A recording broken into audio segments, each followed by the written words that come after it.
आपण काल शेवटी स्टडी करत होतो process of genetic engineering.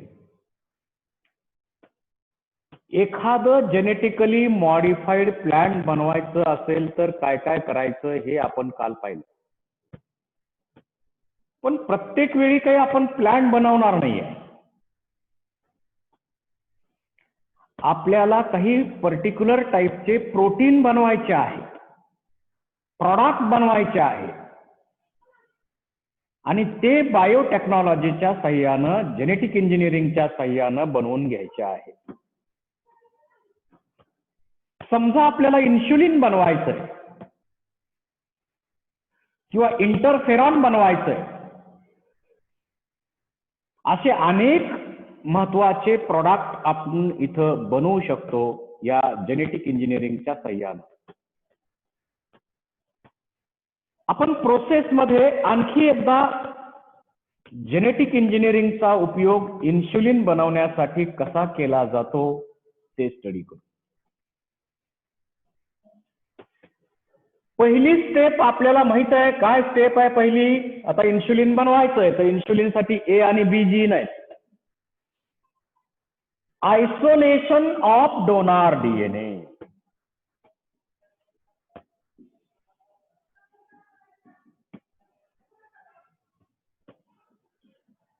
Donor DNA, passenger DNA, gene of interest, align DNA आपण सेल पासून आयसोलेट करणार. म्हणजे सेल मध्ये सुरुवातीला ज्या सेल्स मधून आपण आयसोलेट करणार आहे त्या सेलला अगोदर आपण ट्रीटमेंट देणार. आता ॲनिमलच्या सेल मधून आपण आयसोलेट करणार आहे, आपल्या सेल मधून आपण आयसोलेट करणार म्हटल्यावर त्या सेलचं मेम्ब्रेन डिझॉल्व्ह करायला काय पाहिजे? प्रोटीएज आणि लायपेज. सेल मेम्ब्रेन डिझॉल्व्ह केलं जाईल. प्रोटीएज आणि लायपेज वापरून मेम्ब्रेन डिझॉल्व्ह केलं जाईल आणि त्याचे जे क्रोमोसोम्स आहेत ते क्रोमोसोम आपण आयसोलेट करणार. हे क्रोमोसोम आयसोलेट केल्यानंतर रिस्ट्रिक्शन एंडोन्यूक्लियसचा वापर करून आपण या डीएनएचे फ्रॅगमेंट बनवून घेणार. या डीएनएचे फ्रॅगमेंट बनवून घेणार. जे फ्रॅगमेंट आपण बनवून घेतलेले आहेत रिस्ट्रिक्शन एन्झाईमच्या मदतीनं, ते फ्रॅगमेंट आपल्याला अगोदर सेपरेट करून घ्यावे लागणार. हे सेपरेट करून घ्यावे लागणार आणि सेपरेशन साठी आपण ॲगरॉस जेल इलेक्ट्रोपोरोसिस टेक्निक यूज करतोय. ॲगरॉस जेल इलेक्ट्रोपोरोसिस टेक्निक आपण यूज करतोय. या वेल्स मध्ये ते सॅम्पल ऍड करा. त्यामध्ये इथिडियम ब्रोमाइड हा स्टेन टाका. तो फ्लोरोसन डाय आहे. त्यामुळं डीएनए सेपरेट झालेले बँड आपल्याला दिसू शकतील. या वेल्स मध्ये ऍड करा, इथं जेल ऍड करा आणि डीएनए वरती निगेटिव्ह चार्ज आहे, इथं याला इलेक्ट्रिक फील्ड अप्लाय करा.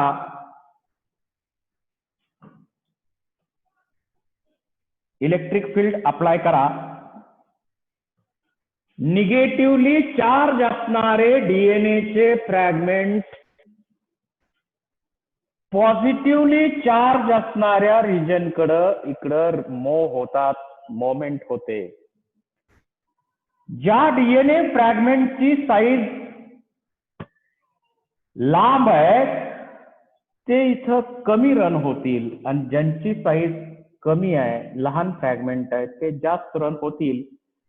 ॲगरॉस जेल इलेक्ट्रोपोरोसिस टेक्निक ऑलरेडी आपण स्टडी केलेलंच आहे. नंतर हे फ्रॅगमेंट वेगळे करून घ्या जेल पासून. इल्युजन प्रोसेस आपण त्याला म्हणतो. आणि हे फ्रॅगमेंट वेगळे केल्यानंतर समजा आता हा आपला असेल जीन ऑफ इंटरेस्ट, वेगळा केलेला फ्रॅगमेंट. त्यानंतर प्लाझ्मिड सिलेक्ट करा, सुटेबल व्हेक्टर सिलेक्ट करा. ज्या एन्झाईमच्या साह्यानं हा टार्गेट डीएनए आपण कट करून घेतलेला असेल त्याच्याच साह्यानं आपण हा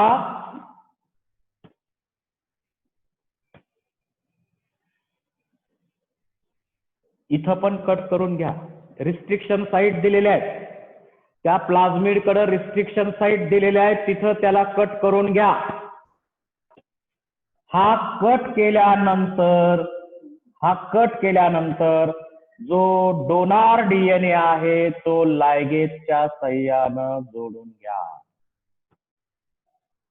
तो लायगेजच्या साह्यानं जोडून घ्या आणि रिकॉम्बिनंट डीएनए मिळवा. रिकॉम्बिनंट डीएनए मिळवा. याच्या हवे तेवढ्या कॉपीज आपण पीसीआरच्या टेक्निकनं बनवून घेऊ शकतो. आणि मग रिकॉम्बिनंट डीएनए बनल्यानंतर, चिमेरिक डीएनए बनल्यानंतर आपण होस्ट सेलचं कल्चर घेणार.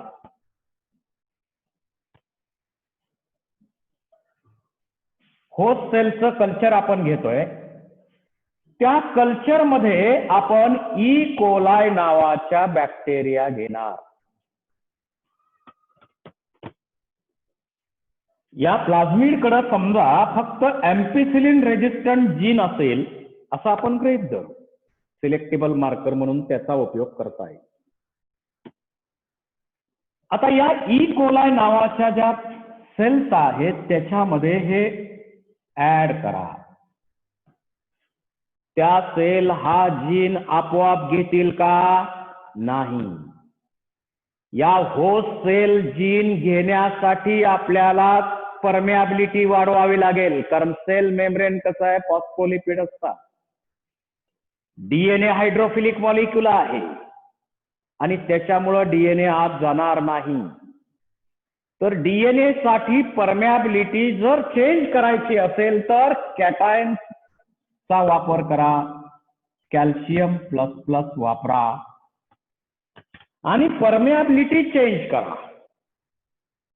यासाठीची परमेबिलिटी चेंज करा. परमेबिलिटी चेंज झाली, सेल घेतील किंवा या बॅक्टेरिया आईस मध्ये ठेवायच्या, पुन्हा हाय टेम्परेचर द्यायचं, पुन्हा आईस, हाय टेम्परेचर, याही पद्धतीनं या सेलची परमेबिलिटी चेंज आपण करू शकतो. आणि मग यातील काही सेल का असेनात पण ते रिकॉम्बिनंट डीएनए घेतील. समजा आपण इथं 1000 सेल्स घेतलेल्या आहेत, त्याच्यापैकी या सेल्सनी घेतलेला आहे रिकॉम्बिनंट डीएनए घेतलेला आहे. या 2च सेलने रिकॉम्बिनंट डीएनए घेतलेला आहे. बाकीच्या सेल्सनी रिकॉम्बिनंट डीएनए घेतलेलं नाही असं आपण गृहीत धरू. 1000 सेल्स आपण होस्टच्या घेतलेल्या आहेत. त्या सेल्स पैकी फक्त 2 सेलनी हे रिकॉम्बिनंट डीएनए घेतलेलं आहे, बाकीच्यांनी घेतलेलं नाही. मग कोणी घेतलं आणि कोणी घेतलं नाही म्हणजे रिकॉम्बिनंट कॉलनीज कोणत्या आहेत ते चेक करण्यासाठी आपल्याला माहिती आहे की मार्कर जीन इथं आहे एम्पिसिलिन.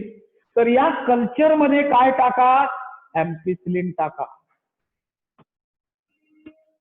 ज्या सेलकडे एम्पिसिलिन रेजिस्टंट जीन आहे तो प्लाझ्मिडकडे आहे. या कॉम्पिटंट सेल बनवल्या, त्यांच्याकडे प्लाझ्मिड नसलेल्या असल्या पाहिजेत. तर या सेलकडं तो जीन ट्रान्सफर झालेला आहे, त्यांच्याकडे तो प्लाझ्मिड आहे, त्यांच्यामुळं एम्पिसिलिनला रेजिस्ट केलं जाईल आणि त्यामुळं या कल्चर मधल्या बाकीच्या सर्व सेल मारल्या जातील. बाकीच्या सर्व सेल मारल्या जातील आणि फक्त 2 सेल रिकॉम्बिनंट ज्या आहेत, ज्यांनी ते डीएनए घेतलेला आहे ज्यांनी रिकॉम्बिनंट डीएनए घेतलंय तेवढ्याच सेल जगतील, बाकीच्या सेल मारल्या जातील. सिलेक्टिव्हल मार्कर इथं आपण पाहतोय. मग या दोन सेलनी घेतलंय म्हटल्यावर या झाल्या रिकॉम्बिनंट सेल. मग याचं क्लोनिंग करून हव्या तेवढ्या कॉपीज आपण बनवून घेऊ शकतो. आणि जो जीन आपण त्याच्यामध्ये पाठवलाय त्याला एक्सप्रेस करण्यासाठी काही सिक्वेन्स आणखी ऍड करायचे असतील तर आणखी काही गोष्टी आपण करू शकतो. आणि या सेल्स कडनं आपण या बॅक्टेरियाकडनं ह्युमनचं इन्शुलिन बनवून घेऊ शकतो. ई कोलाय सारख्या बॅक्टेरिया आपल्याला इन्शुलिन बनवून देतील. आता ई कोलाय पूर्वी जास्त वापर होत होता, आता बॅसिलसचा पण वापर होतोय, ईस्टचा पण वापर केला जातोय host cell, competent host cell म्हणून. अशा प्रकारे आपण आता इन्शुलिन सारखा प्रॉडक्ट बनवून घेतलाय. आता हा प्रॉडक्ट बनवल्यानंतर या प्रॉडक्टचं आता पुन्हा डाऊनस्ट्रीम प्रोसेस म्हणजे याचं हे प्रोडक्ट जे आहे ते सेपरेट करायचे. आपल्याला प्रोटीन बनवलंय, जो प्रॉडक्ट बनवलेला असेल या प्रोडक्टवर आपण आता प्रोसेसिंग करणार आहे, त्याचं प्युरिफिकेशन करणार आहे. तर याच्यासाठी आपल्याला दोन प्रकारचे फर्मेंटर वापरता येतात. दोन टाईपचे फर्मेंटर्स यासाठी आपण वापरतो. जे प्रोडक्ट बनलेले आहे त्याच्या सेपरेशनसाठी आपण दोन प्रकारचे फर्मेंटर वापरतोय. इथं जो वरती दाखवलेला आहे त्याचं नाव आहे स्टर्ड टँक फर्मेंटर. स्टरिंगची प्रोसेस इथं असल्यामुळं याचं नाव स्टर्ड टँक फर्मेंटर असं ठेवलेलं आहे. आता स्टर्ड टँक फर्मेंटर मध्ये 100 ते 1000 लिटर एवढे कॅपॅसिटी असते. हा सर्वात कॉमनली यूज केला जाणारा फर्मेंटर आहे. हा कसा आहे? सिलेंड्रिकल बनवलेला आहे फर्मेंटर आहे. याचं बेस कसं आहे? असं कर्वड बेस आहे, कर्वड बेस आहे, कर्वड बेस असलेला फर्मेंटर आहे. त्याच्यानंतर इथं आपण वरती इथं मोटार जोडलेली आहे, ही मोटार जोडलेली आहे, हा रॉड आहे आणि या रॉडला मिक्सिंग साठी ब्लेड जोडलेले आहे. वरच्या साईडच्या ज्या ब्लेड्स असतील त्या फोम जो तयार झालाय तो ब्रेक करण्यासाठी, एरिएशन साठी त्याचा वापर केला जातो. आणि लोअर साईडच्या ज्या ब्लेड्स आहेत किंवा इम्पेलर्स म्हणू आपण त्यांना, त्यांचा उपयोग मिक्सिंग साठी केला जातो. याच्यामध्ये इनलेट आहे, आउटलेट आहे, वॉर्म वॉटर साठी आहे, स्टीम फॉर स्टरिलायझेशन साठी व्यवस्था केलेली आहे, स्टराईल एअर आत पाठवायची व्यवस्था आहे, पीएच कंट्रोलिंग सिस्टीम आहे, थर्मामीटर इथं बसवलेला आहे, टेम्परेचर कंट्रोलिंग सिस्टीम आहे. सर्व प्रकारचे कंट्रोल्स इथं केले जातात. आणि यावरती इन्सुलेशन केलेलं आहे, हीटचा लॉस होऊ नये इन्सुलेशन केलेलं आहे या वेसलवर. अशा प्रकारचा फर्मेंटर 100 to 1000 लिटर एवढ्यापर्यंत कॅपॅसिटीचा सर्वात कॉमन यूज केला जाणारा हा फर्मेंटर प्रोसेसिंग साठी वापरला जातो, बायोरिएक्टर म्हणून वापरला जातो. काही ठिकाणी स्पार्ज्ड फर्मेंटर वापरलाय. आता इथं कर्व्ड आहे बघा, हा चौकोनी आपल्याला आयताकृती दिसतोय, रेक्टँग्युलर आहे आणि फ्लॅट आहे. बेस कसा याचा? फ्लॅट आहे. इथं कर्व्ड बेस होता, इथं फ्लॅट बेस आहे. इकडं ब्लेड होत्या ऍजिटेशनच्या प्रोसेससाठी, इथं ऍजिटेशनच्या प्रोसेससाठी ब्लेड नाही, परंतु एरिएशन साठी खास एक पाईप टाकलेला आहे. पाईप टाकलेला आहे आणि इथं त्याच्यावर साईडला वरच्या pores pores pores pores pores pores केलेले आहेत. त्यातून हवा आत येते, एअर बबल्स इथून निर्माण होतात. मग एअर बबल निर्माण झाल्यामुळं या पोर्स मधून, पाईप मधून एअर बाहेर आल्यामुळं एरोबिक कंडिशन मेंटेन होते आणि जे bubbles bubbles bubbles bubbles bubbles वरती येणार, या बबल्स मुळे इथं सरफेस एरिया वाढतो, सरफेस एरिया वाढतो. ऑक्सिजनच्या ट्रान्सफर साठी सरफेस एरिया वाढवला जातो. अशा प्रकारे सरफेस एरिया वाढवण्याचं काम इथं केलं जातं. इथं काही ब्लेड नाही, मिक्सिंगची व्यवस्था नसते, इथं काही मिक्सिंगची व्यवस्था नसते. असे दोन प्रकारचे फर्मेंटर जे आहेत, हे जो प्रोडक्ट आपल्याला मिळणार आहे, जो प्रोटीन मिळणार आहे, जे प्रोटीन मिळतंय त्या प्रोटीनचं सेपरेशन करण्यासाठी हे स्टर्ड टँक फर्मेंटर आणि स्पार्ज्ड फर्मेंटर असे दोन प्रकारचे फर्मेंटर यामध्ये आपण यूज करतो. आणि त्याच्यानंतर डाऊनस्ट्रीम प्रोसेस, जो प्रोडक्ट मिळवला आहे ह्या मिक्सचर मधून तो सेपरेट सेपरेट सेपरेट सेपरेट करणार, प्युरिफाय करणार, त्याला ब्रँड नेम देणार, सर्टिफाय करणार आणि मग ते प्रोटीन किंवा ते मेडिसिन जे असेल ते, तो प्रोडक्ट आहे त्याचा आपण नंतर मार्केटिंग करणार.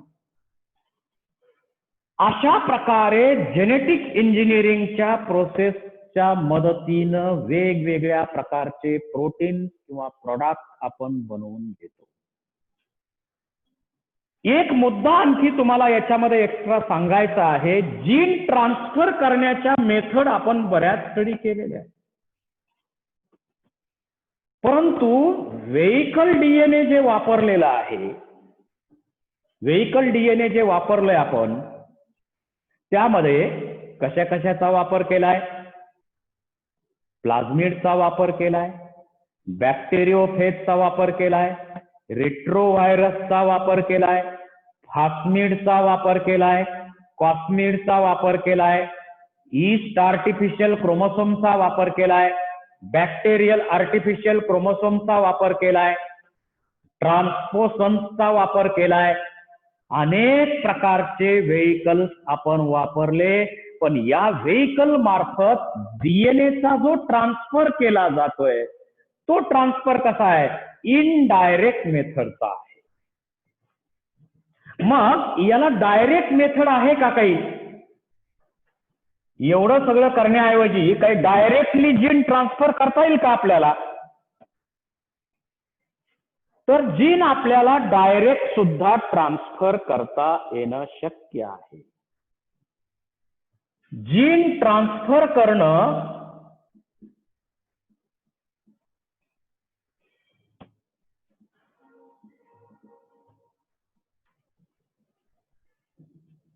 डायरेक्ट ट्रान्सफर करणं, याच्याही काही मेथड्स आहेत, याच्याही काही मेथड्स आहेत. याच्यामध्ये पहिली मेथड आहे डायरेक्ट, म्हणजे आपल्याला प्लाझमिडचा वापर, या व्हेइकलचा वापर करायची गरज नाही, त्या इनडायरेक्ट मेथड झाल्या सगळ्या. आपल्याला एवढा काही करायचं नाहीये. डायरेक्ट जीनचा ट्रान्सफर करायचा असेल तर आपण काय करतो? Micro injection.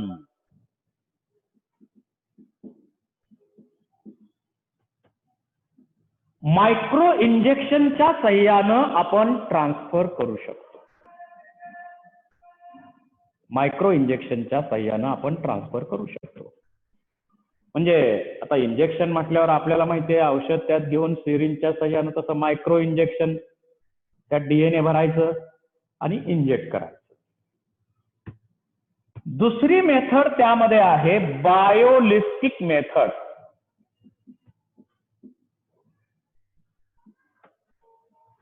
या मेथडला जीन गन असंही नाव दिलेलं आहे. या मेथडला जीन गन असं नाव दिलेलं आहे. या मेथडमध्ये आपण जे DNA आहे या DNA वरती गोल्ड किंवा tungsten, in this method DNA is coated with tungsten or gold to make a bullet. म्हणजे बुलेट आपण गोळी बनवतो एक, आणि मग त्या गोळ्यांचं बंबार्डिंग टार्गेट सेलवर जीन गनच्या साह्यानं आपण करतो. टार्गेट सेलवरती बंबार्डिंग करतो आपण, जसा एखादा गोळीबार केला जातो तशा प्रकारे बंबार्डिंग केलं जातं. ही आहे बायोलिस्टिक मेथड. त्याचबरोबर लायपोसोम म्हणजे काही एन्झाईमचा वापर करून पण आपण ट्रान्सफर करू शकतो. एन्झाईमचा वापर करून पण ट्रान्सफर करू शकतो, लायपोसोम मेडिएटेड. आणि त्याच्यानंतर आणखी मेथड म्हणजे इलेक्ट्रोपोरोसिस म्हणजे इलेक्ट्रिक करंट.